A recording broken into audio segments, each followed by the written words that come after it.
If you could wish for anything right now, what would you wish for? In a non-pandemic world, that is. What would you say? Would you wish for peace? Maybe happiness? Maybe good health? Would you say financial security or a strong marriage? Would you wish for your kids to be thriving? Those are all great things, but today I want to talk to you about something that maybe didn't pop into your head right away. Your job. Unless maybe for a second you were like, I wish my job would just go away.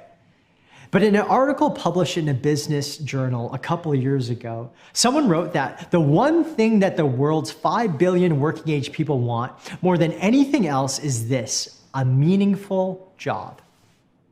And here's the sad thing. Data from a Gallup poll a couple years back says that 85% of employees worldwide are not engaged or are actively disengaged in their job. Closer home, if we look to our friends to the south, our American friends, the number drops slightly, but data still says there is about 70% of people that are disengaged with their work. I know for sure in this moment, in the pandemic, in light of working from home, I felt that. I've experienced that, the chaos of having 4 kids running around at home on school calls with their Zoom teachers and all that kind of stuff. Those feelings have definitely crept in.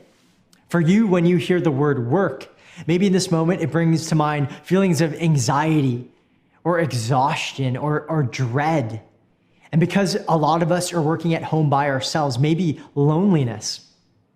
Right now, no matter who you are, as you're watching this, if you call yourself a follower of Jesus, or maybe you just found us online and you're just curious about what this church thing or Christianity thing is all about, my heart and my prayer for us in the next couple moments is to just inject some hope in this idea of work, in your work, to help you reframe the way that you think about work. Because what if I was to tell you that there was more untapped meaning and purpose in this idea of work than you know? Not only that, but to unlock it, you actually don't have to change your job. Because for some of us in this moment, in the last couple of months, maybe that thought has crossed your mind. Maybe I should change jobs right now because you're not feeling that you're getting that purpose and meaning from your job. But a lot of us have been there, right? I've been there. I moved from job to job. Actually, before I got into church work or being a pastor, in the span of 2 years, I probably worked 4 jobs in that search for purpose and meaning. But changing jobs doesn't always work out to gaining more purpose. But what if it didn't matter what your job was? Be it an artist, staying at home, raising kids, or a CEO of Google. I'm right now filming at Lone Wolf Cafe, which is probably a familiar work environment for some of you. But as we talk about work and we get into this, I want to jump into Genesis 1:26-28. Where I believe we'll find a view of work that will bring meaning and purpose if we apply it.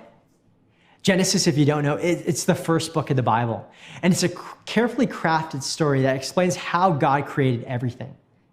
And right now, if you're tuning in and you're like, Ben, some of you might think like, Ben, I don't believe this whole creation story idea. I'm more lean towards evolution. That's fine. That's a topic for maybe another sermon that we'll delve into another time. But I believe if you tune in, you'll get something out of the next couple moments that you can apply to your work. So we're about to read the account found in Genesis 1 of how God created humans. We jump into the story after God created, all these different things in the world, birds, the sea, animals, the trees, the universe. And we come to this moment, the final act of creation. Verse 26 in chapter 1 reads like this. Then God said, let us make mankind in our image, in our likeness, so that they may rule over the fish in the sea and the birds in the sky, over the livestock and all the wild animals, and over all the creatures that move along the ground. So God created mankind in his own image. In the image of God, he created them, male and female. He created them. God blessed them and said to them, "Be fruitful and increase in number, fill the earth and subdue it. Rule over the fish in the sea and the birds in the sky and over every living creature that moves on the ground." I want you to get this. We see right here at the beginning of the Bible that what we see them talking about is work. They're talking about work. Let that sink in for a minute. In chapter 1 of the Bible, they're talking about work. This tells us that work wasn't a necessary evil that came in later into the picture, or that it was something humans were created to do, something that was beneath the God of the universe. No, what we see here is a picture of God working. Actually, God is working in paradise. He creates us to work alongside him. And get this, God works for the sheer joy of it. When was the last time when you thought about your work, you described it as sheer joy? There's something wrong with this picture, right? Right now, maybe like me, you're thinking, work doesn't sound like paradise to me. When I think of paradise, I'm thinking, sun's out, guns out, mojito in my hand, laying back in a hammock with my legs up, not work. Like, what is wrong with God? But work was in paradise. This was before Adam and Eve sinned in a couple chapters and screwed it all up for us. But here's the problem. So many of us, including Christians, have disconnected our Mondays with our Sundays. We don't see the connection. Maybe you tune in on a Sunday to experience God, get some encouragement and some hope. But come Monday, you don't know what to do with your faith at work. And this is where I want to help you. I want to help you today connect your Sunday to your Monday, your Sunday to your Monday. Do you leave your spiritual world behind on Sunday and don't connect it to your Monday? Because this is the key to unlocking purpose in your work. So many times what I believe about God, meaning and purpose, get lost as we work. And again, here's the surprise. Work isn't a curse. It's a blessing according to the text. And we need to get this. It wasn't a curse. It was a blessing.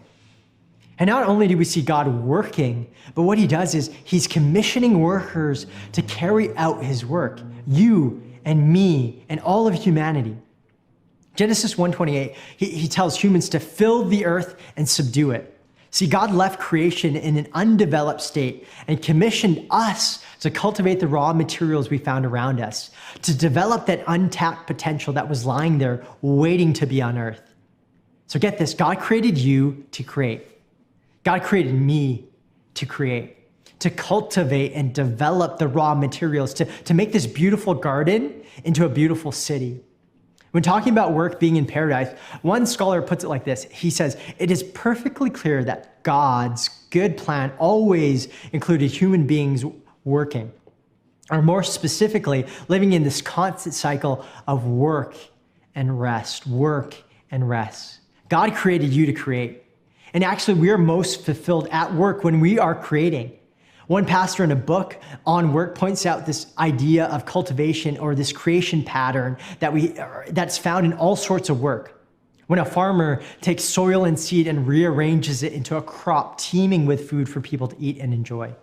When a builder takes a tree and a rock and rearranges it into a home for somebody to sleep, play, and live in. When a musician takes a sound and a tone and a melody and rearranges it into something coherent and mesmerizing. When a graphic designer takes a shape and a color palette and a typeface and rearranges it into something catchy and tasteful. When a parent takes a young mind and molds it and shapes it so that the child grows up not only to contribute to society, but reflect God as they do it. I want us to get this today, because I want you to realize how important work is, how critical it is to you as a human being. Work is as much a basic human need as food, beauty, rest, friendship, prayer, and sexuality. It is actually food for our soul. Work is food for your soul. Get that? Without meaningful work, we sense significant inner loss and emptiness. And some of you in this moment might be experiencing that because you have been laid off. But here's the thing. Here's why it's so important to connect Sunday to our Monday. Work for some of you might be anything but fruitful right now. Adam Grant, a business prof and psychologist, says a lot of people at work right now are struggling with a sense of not being able to understand their effectiveness of their work. They're not seeing the fruit of their labor. This is leading a lot of us, a lot of people in general, towards depression. Another study that Adam Grant does, he talks about millennials, specific to this generation of millennials. He says that more than anything else, when it comes to looking for a job, what they're looking for in a job is they're looking for meaning and purpose. And those feelings of not knowing if you're making a difference, a little inner loss of emptiness when you don't have a job, if you're struggling with, am I contributing to society? If you're asking that question, if you feel disengaged from your work, they're just pointers to your humanity. They're pointers to our need as human beings to connect our Monday to our Sunday. So here's the question then. Why do we sometimes feel like work is a grind? Why is work hard? I want to try to answer this question, but first, to answer that question, I want to help us figure out where in culture does this idea or this negative view of work come from? Where did it originate from? The thing is, this wasn't the only creation story out there in ancient cultures. There's actually many.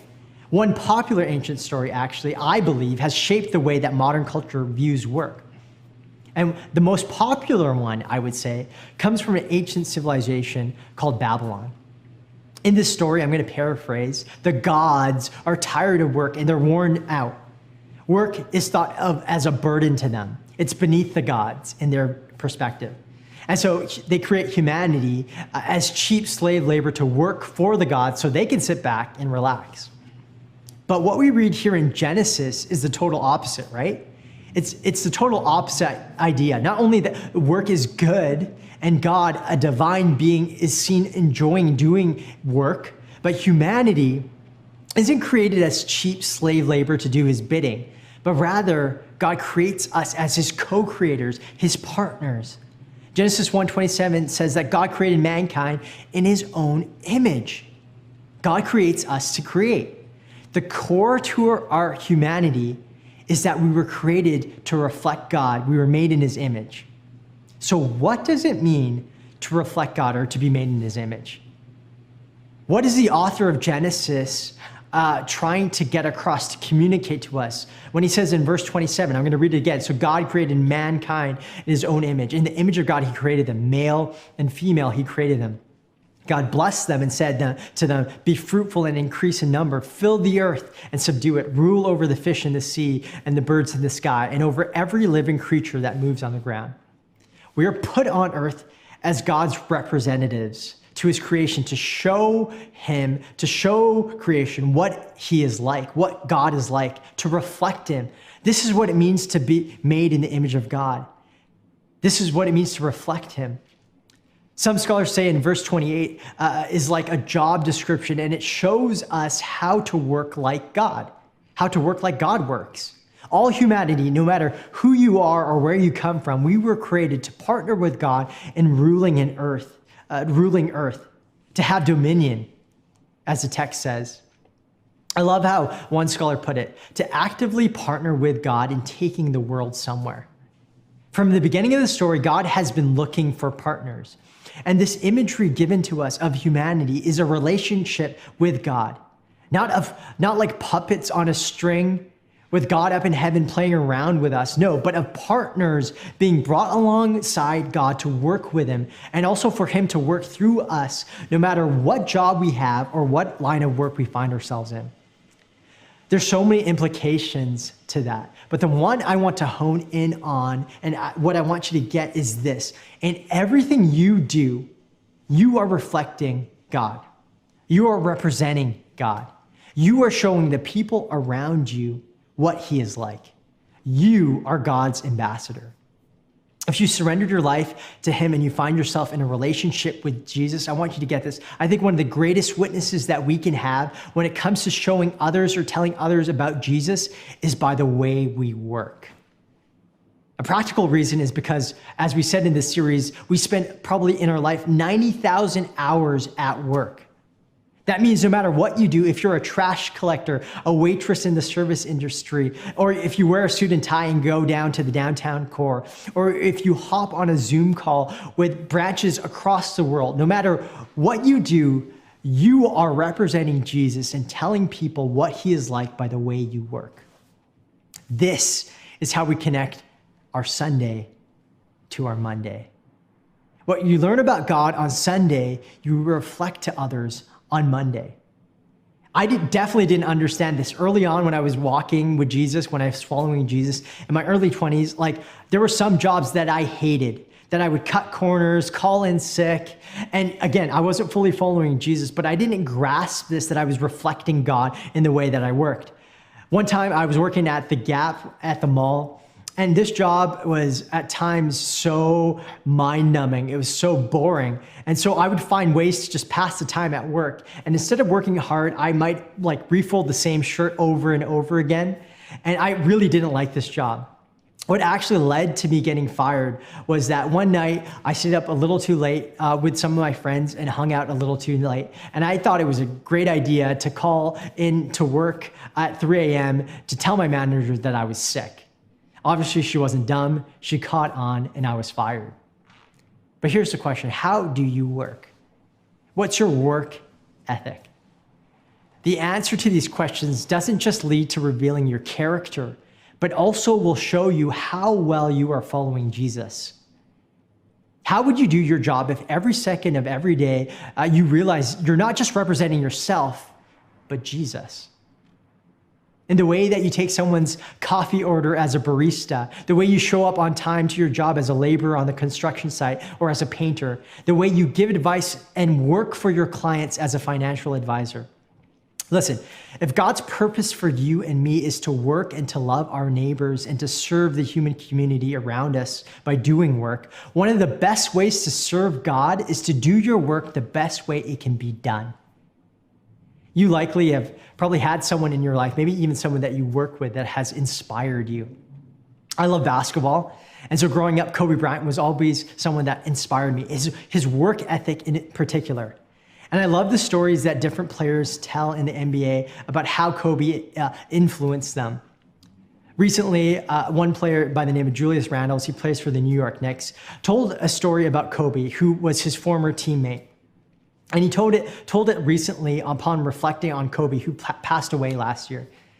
And Julius Randle's trying to emulate Kobe's work ethic, told the story about how he took this practice of Kobe's. Kobe, every time that he flew into a town for an away game, no matter what time of day it was, he would find an open gym to go and shoot around, to practice before he went to the hotel room that night, no matter what time of day it was. So Julius Randle, trying to emulate this practice, landed in one city. And it was late at night. I think it was like midnight or something, he said. And he was looking around for a gym that was open, and he found the one gym to be open at this high school. And this gym teacher was willing to open up the gym for him. And he tells this story, and as he goes to this high school gym to shoot around late at night, the gym teacher just simply makes this remark, and he says, I can't remember the last time I had to open the gym this late. Actually, to think of it, I think it was the last time that Kobe Bryant was in town. Obviously for Julius Randle, that resonated with him because here was a player that he was trying to emulate and honor in the way that he worked at the game of basketball. But that was just a game. Imagine if when you left your current job, you inspired someone in a similar way because of your desire to be an example, to reflect God well every day, pointing people not to your greatness, but his greatness in the way that you work. At this point, maybe some of you are thinking okay, that's all great, Ben, but my day-to-day job doesn't add up to this glamorous vision of work that you laid out. It's not fulfilling. I don't feel like I'm partnering with God to move the world forward. I get it. Being in ministry sometimes, I don't feel or see that forward momentum either. But here's why. Work became hard as soon as sin entered the world, and God cursed the ground we needed to work. Genesis 3:17-18 says this, to Adam he said, because you listened to your wife and ate fruit from the tree about which I commanded you, you must not eat from it. Cursed is the ground because of you. Through painful toil, you will eat food from it all the days of your life. Verse 18 says, it will produce thorns and thistles for you, and you will eat the plants of the field. Sin affects not only our personal and private life, but also our public and social life, and in particular, work. As we learned in Genesis 1 and 2, God made us for work, yet now we learn that work becomes under sin, painful toil, as verse 17 says. Work is not itself a curse, but now it lies under the curse of sin. And everything in the aspect of human life is affected. Thorns and thistles will come up as we seek to grow food. We need to remember that gardening is this image that we're giving, and it represents all kinds of human labor and work and culture building. Like I said earlier, and give examples. And I love the definition that Tim Keller, a pastor in New York City, as he gives a definition of work, he puts it like this, using this gardening imagery. It's rearranging the raw material of God's creation in such a way that it helps the world in general and people in particular thrive and flourish. And some of you get that. But sometimes you know you have bad days, you experience tension at work with your coworker or that task that you were assigned to do, or maybe your boss reams you out for not responding to that email. Why? Because all this cultivation and creation by this statement, all work in human effort will be marked by frustration and a lack of fulfillment. But here's the beauty of the gospel, the good news of Jesus. This lack of fulfillment that we experience in our work really is just another glimpse of God's grace. Grace meaning you get what you don't deserve. It's meant to be another pointer to the realization that we can never truly find fulfillment in this life apart from God, out of a relationship with Him. That's why the greatest work ever done will always be when Jesus came down to this earth that was decaying because of the effects of sin, with all the chaos and the pain, manipulation, and the greed. And Jesus, He lived a perfect life that we couldn't live. He died a death on the cross in our place. He rose again on the third day, paying for the sins of the world, and not only that, conquering death. Therefore, making a way for you and me to find ourselves into a relationship with God, the God of the universe, just like we see back here in Genesis 1 in paradise, so that we can live this life and feel fulfilled no matter what we do. This is the one thing that involves no work on your part whatsoever. It's a free gift of grace, as I said, offered to everyone, and it's available to you today to receive if you decide to surrender your life to Jesus. So, what do we do with all of this? If you call yourself a follower of Jesus, the first thing that you need to do is you need to stop treating your Monday as if it has no connection with your Sunday. Go back this week and reflect on Genesis 1 and 2 and let God just speak to you as you read it. Help Him reframe the way that you think about work. As Paul, one of the New Testament writers, puts it, he calls it the renewing of your mind. Let your mind be renewed as you read Genesis 1 and 2 this week. I want you to get this. This is why it's important. When you work, you might be the only glimpse of Jesus any of your coworkers ever get. Lastly, if you're exploring Christianity, you're still not sure about this whole Jesus thing, here's what you have to do. You have to wrestle with this thought. You have to wrestle with this idea that you won't find fulfillment in your work or anything in that matter in this world apart from being in a relationship with God. And hey, if you're skeptical about this, what I'm saying right now, and you're like, Ben, you're a pastor, you have to say that. That's fine. Don't just take my word for it. Let's just look at artists and performers and actors in the music and movie industry. Why them? Because our culture looks at that industry, looks at actors and artists, and they would say that they have it all, right? Power, money, status, purpose, you name it. But here's the thing. I've heard interviews with many actors and artists, and they say that even with all these things, they're still not happy. Just this week, my wife showed me an interview with Cardi B, who's a rapper at the top of her game right now. And the interviewer simply asked her this: have you found happiness in all your success? And she paused, and she answered with these two words: well, sometimes. Could it be that it's true that you can't find fulfillment in your work apart from Jesus? That's something that you need to wrestle with. And the beautiful thing is about God is that he doesn't coax you into a relationship with him. He wants you to choose to have a relationship with him. And here's the opportunity. Maybe right now you feel like the next step for you is to make that decision to follow Jesus. I know that there's pastors and different staff members in the chat right now that would love to pray with you, that would love to talk to you about that and what that looks like. If you're a follower of Jesus, though, this is the opportunity for you this week. Monday morning, before you start work, before you hop on that Zoom call, maybe you have to drive into work, I want you to take 5 minutes. 5 minutes, stop whatever you're doing, and just pray. And as you pray, all I want you to do is ask God this one simple question. How can I reflect you well today? How can I reflect you well today? And you don't have to say anything else in that prayer. Just see what he brings to mind. This is what we call listening prayer. And if you're unfamiliar with the term, that's okay. Like our lead pastor, Jeff, actually has a great series all about this. It's called Hearing from God, and you can access that series on YouTube, actually. Right now, I want to speak to one more group of people, maybe.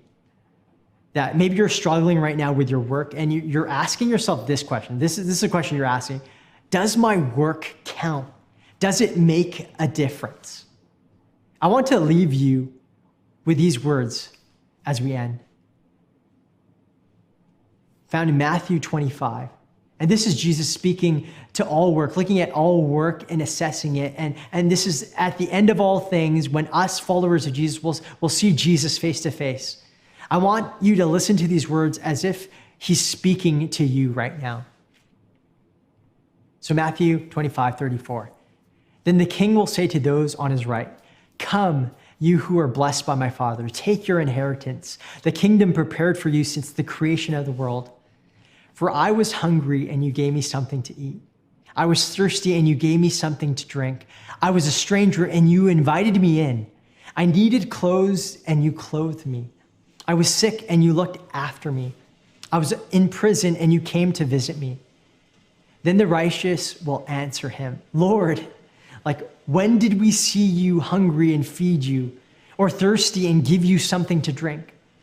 When did we see you as a stranger and invite you in, or needing clothes and clothe you? When did you see you sick or in prison and go to visit you?"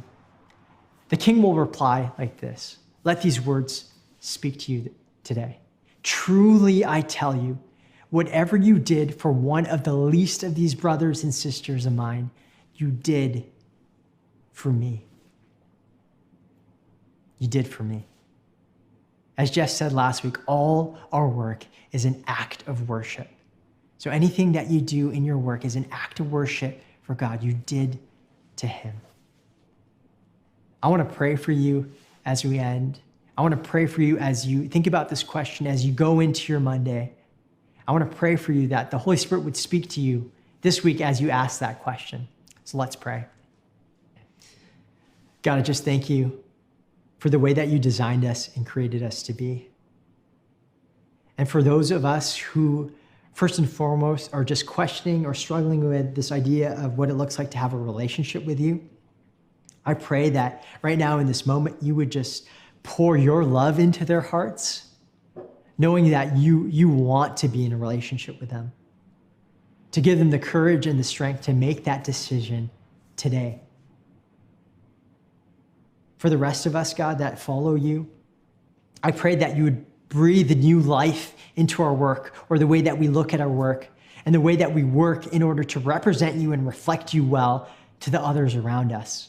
That we would do our work in such a way that people would not just take notice of our work, but be curious enough to ask what's different about us. That would lead to questioning that eventually, hopefully, would lead to us being able to share our faith in you, the beautiful news of the gospel. So God, I pray that as we reflect on this question this week, as people in this community pray and ask that question, that you would speak to them. In Jesus' name, amen.